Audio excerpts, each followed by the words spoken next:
Y'all, we need to have a serious conversation. So let's just get into it.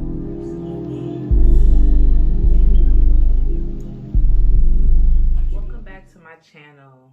I am the Lifestyle Boss, and here it's usually a fun environment, but today we have to have a serious conversation about mental health. My first real experience with mental health started in college for me. I had a roommate who committed suicide. It's not something that I talk about with everybody, and those who are closest to me know the story. But yes, at 18, I experienced suicide in my personal life. It was one of the hardest things that I've ever had to go through. So not only did the suicide affect the family of the victim, and I call her a victim because she was dealing with mental health, but it also affected my life. It changed the trajectory of my whole entire life. It made me change my major so I could understand what was going on through the human brain and what causes us to have these problems and how we could better deal with mental health. So at 18, going through this traumatic situation, I've always had a little bit more grace and empathy for people because I understand how easy it is to fall into mental health. We see celebrities, we see everyday people constantly struggling with life. Life by itself is so hard. So to pair that with having mental health or traumas of our past that have triggered mental health makes it relatively impossible to live for some people. Some people just don't see that there's a light on the other side. They don't see that there's a strength within each and every one of us that helps us to get through every day, that we have to push through, that we have to fight and have determination.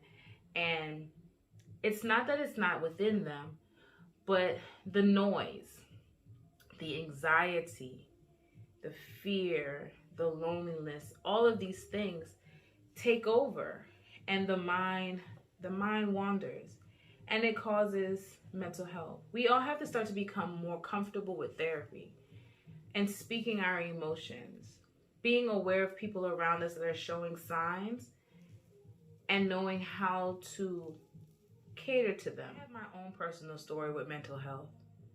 I do myself personally suffer from anxiety. I am high strung.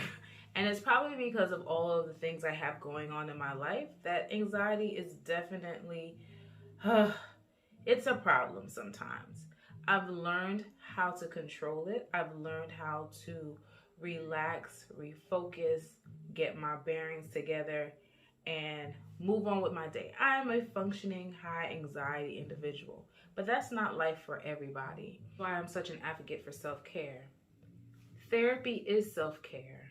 A healthy mind, a healthy spirit, all of that aids to being able to live a healthy life. It's so hard to fully enjoy life when you're carrying all these burdens around.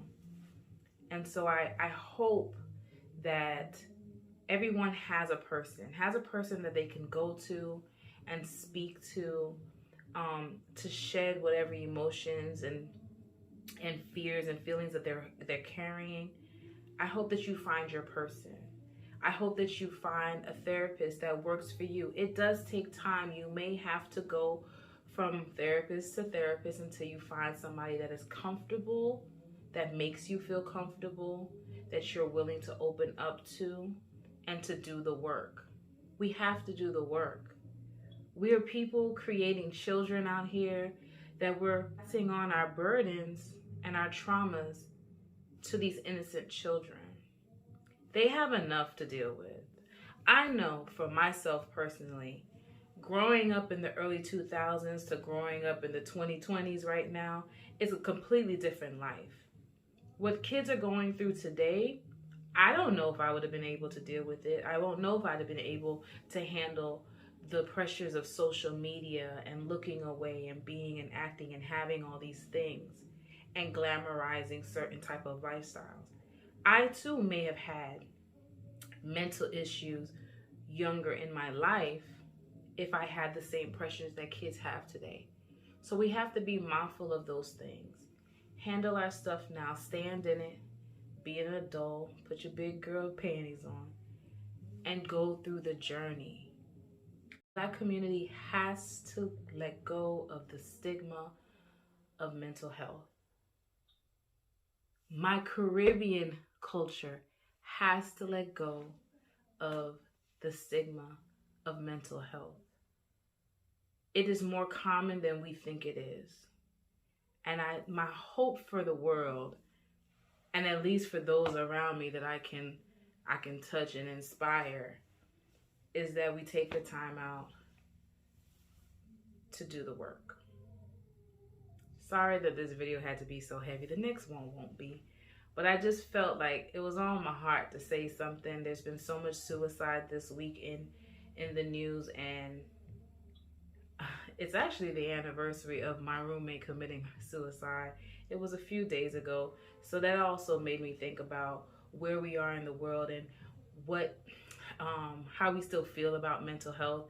And it's so crazy because that was something that happened 15, 16 years ago. And I don't feel like we have gotten as far as we should have. I feel like the stigma is still there, and we really have to break through it so that we could all be better for ourselves and for each other. So until next time, y'all have a great week. Love on yourself, love on the people around you, and let's do the work.